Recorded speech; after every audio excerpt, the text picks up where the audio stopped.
What's up, guys? Hope everyone's doing fine.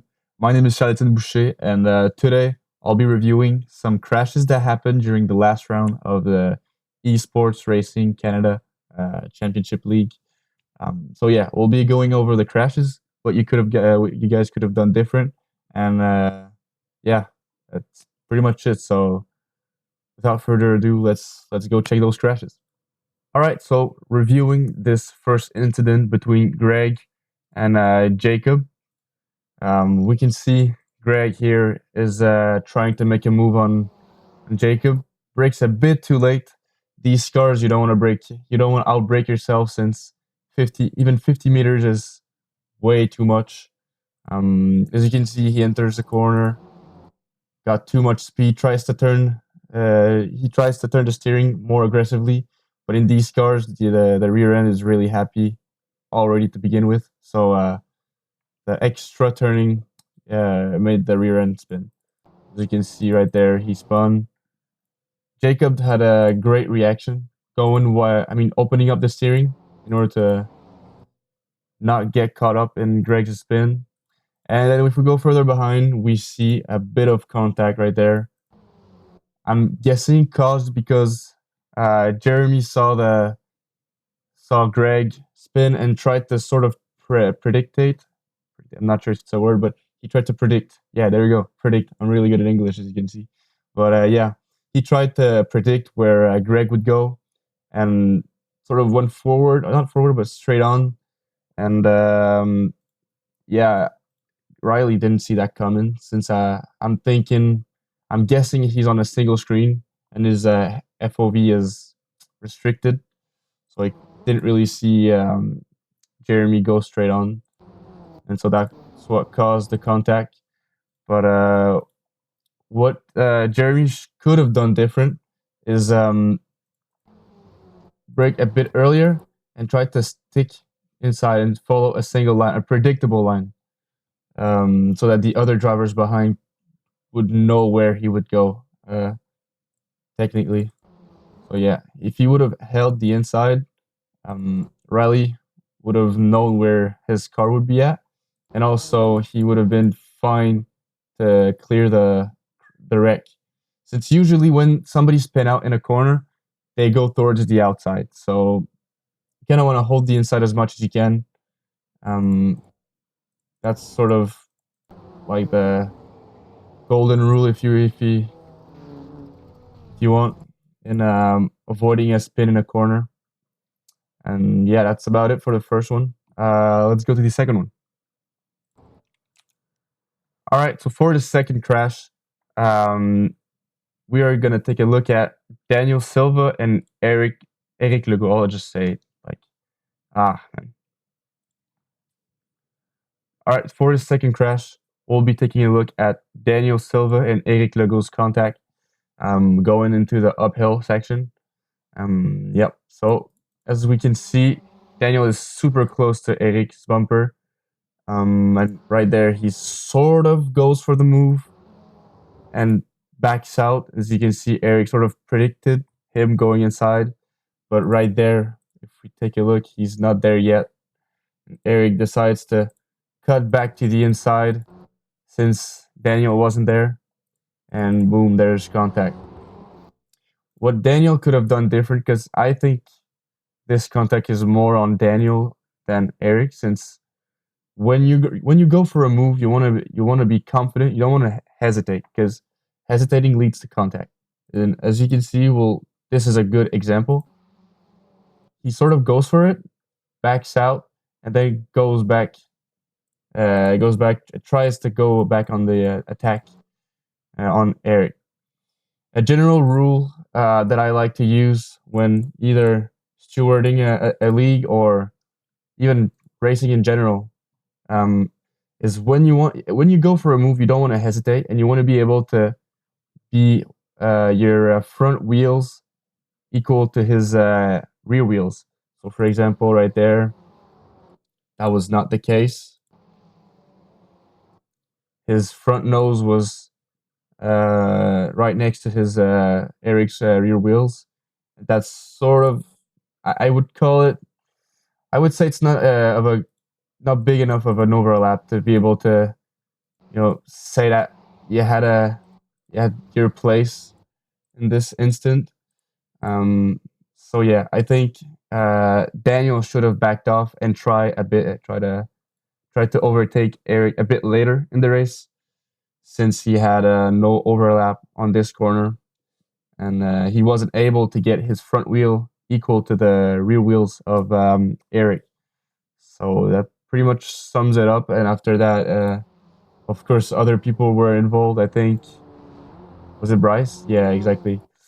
Bryce got caught up in it, unfortunately. But yeah, nothing he could have really done right there. He locked up the wheels and everything. So kind of unfortunate for him. But yeah, let's go take a look at the third crash from this race. So for this third incident that we'll be reviewing today, um, it'll be the contact between Tom, Jerome, and Luke. There's Josh in the pack, but he sort of got away of all this stuff. So as we can see, Jerome goes super wide, goes into the grass. Not Jerome, but sorry, Josh has the opportunity to run away. And then Tom tries to squeeze into the middle of Luke and Jerome, but that sort of doesn't happen since the gap was not there anymore, and clips the left rear wheel of Luke and turns him just as so. So if we take a second look at the crash, what I think Tom should have done right there is slow down a bit more, even lift completely, in order to not have as big of a run as he did on Jerome and Luke. And that sort of this run that he held onto sort of led him to try 3 wide, since he didn't want to lose that run. But what he could have done is lift a bit earlier, as I said, and try to use the draft and do a 3 wide and put it 3 wide a bit later in the straight. That would have been a safer, first of all, and secondly, I think that would have worked out a lot better, since right there you had to sort of lift because the gap was sort of closing in. So yeah, he killed his run right there. Had a contact with Luke. I think Tom misjudged his distance right there. So that's sort of why he had a contact with Luke. And then yeah, whatever happened afterward. Um, so basically, next time, try to think of how could I use slipstream better when when people in front have a bad run. Um, in these cars specifically, you want to be safe when doing side by side, since a small contact wheel to wheel and the whole car goes up. So yeah, it's all about being knowing when to attack and stuff like that. I mean, it comes with experience. Maybe I would not have thought about that when I had less experience, and also um, maybe I would have done the same thing. So yeah, it's it comes with time. Things like these happen, and ERC is sort of is a development league if you want. So you're at the right place to do mistakes like that. So yeah, we take a look at its incidents and we learn from them. So let's go check out the next crash. I think it's the fourth one. Yeah. So let's take a look at the fourth one. And yep.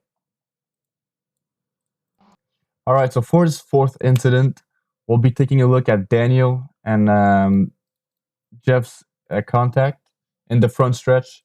So as you can see, Daniel was following him pretty closely. And right there, he had a better run out of the last corner. And he goes down the inside. Jeff sort of moves in on him, and then Daniel tries to avoid him. And then both were sort of weaving while being side by side. And as I said earlier, it's pretty funny that there's a contact just like so. But in these cars, you really want to be careful when doing a move, since a small contact wheel to wheel and the whole car or everybody just goes up in the air. And yeah, as you can see, Daniel went on for a pretty good ride right there. So yeah, it's. I think that would have been avoidable if both parties would have stayed or would have kept on driving the same in the same line.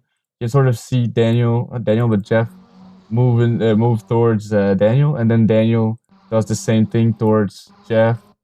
Um, it's pretty unfortunate, to be fair. One thing I could say that would help both parties is using some kind of marker as a on the ground to know what distance or hold your line if you know if you want to what I'm trying to say is, let's take for example the white line right there. Jeff, I'll take Daniel since he's on the right side of the track. He could have sort of tried to keep the same distance from the white line, or if you take a look on the ground, there's lines. If you want, you really want to be, you have to be super attentive, but they're there. There's a beautiful line right there, line right there, line right there, or right there, yeah. And for Jeff, you can see there's like a dark spot on the ground, on the tarmac, that he could have used as a marker to go straight or to keep your line straight. It's all small things like these uh, that you can use to be able to hold your line, um, or try to keep it as straight as you can. And unfortunately, that if you don't, well, these kind of things tend to happen. But yeah, we learn from them, and we we try to not do them anymore. But yeah, it's sort of unfortunate. So yeah, let's go take a look at the fifth incident, and yeah, let's go for it. Quickly before checking the fifth incident, I wanted to check or show you guys Alexis's beautiful rejoin on the start. As you can see, she sort of goes wide into the grass, and but she didn't like cut over and cut everyone. She sort of eased her way back to on the track, eased her way back on the track. There you go. And she didn't impede anyone. So just wanted to point that out because I thought that was pretty good, and I think we should use that as an example to how to rejoin. All right, so for this fifth incident, we'll be taking a look at Chris Newson and ah shit. All right, so for this fifth crash, we'll be taking a look at Chris Newson's contact with Chris Hutchinson. Not sure if I said your name right. I'm really sorry. Yes, that's pretty much it. All right, so as they come to this next corner, as we can see, there's a small contact between Francisco and Hutchinson. And then Chris goes back towards the right side of the track while Chris in the red car is going straight, but not entirely on the right side of the track. That creates a contact right there, and then, that sort of led to a big pileup. What Chris could have done, the red car, is use more of the track. As you can see right there, he had, I'd say, a full car length. I wouldn't say wasted, but that he could have used to have a better entry right there and avoid a contact with the blue car. But the blue car could have also um, went forward, not forward, but straight forward instead of cutting back to the right side of the track. So honestly, that would be sort of a race incident, I would call it.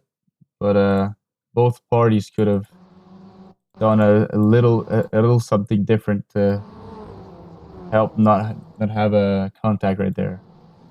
And that little contact sort of got sort of made other drivers have contact. So once there's a contact, it's hard to avoid and not have contact with other drivers.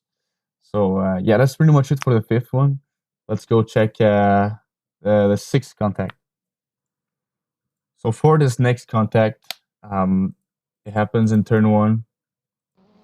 Unfortunately, Paulo lost the car right there, and as you can see, Greg tried to stick to the inside, but Paulo decided to go forward or try to recover right away.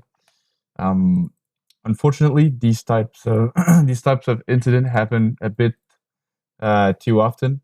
What I would suggest doing is when you spin like that, you want to stay still. You want to be as predictable as you can. You want people to be able to predict where you're gonna go, and you know to avoid contact, essentially. So what you could have done right there is use your relative box, or I forgot which button it is on the keyboard to open it up, but it's called the relative box. This gives the time, the seconds, or the time between the car in front and the cars coming behind. So in this case, you could have checked your relative box and you would have known that people were coming that were like 1 second behind. Um, to be fair, I usually go for it when I see that people are 5 seconds um, behind me. That's when I know that I'm clear to spin my car around and continue the race. But if they're at like 2 seconds or somewhere around 2 to 5 seconds, it's it's really hard to. Well, it's cutting it close. To be fair, it's really taking chances that people are gonna avoid you. So yeah, next time try to use the relative more, and you want to recover once you see that you have a gap of 5 seconds with a car behind. So yeah, that's pretty much it for this crash. All right, so that pretty much sums up the whole video. If you guys have any suggestions, any stuff that you want to add during the crashes, um, please do down below in the comments. I'll be sure to check him out and answer as much people as I can. So yeah, see y'all later.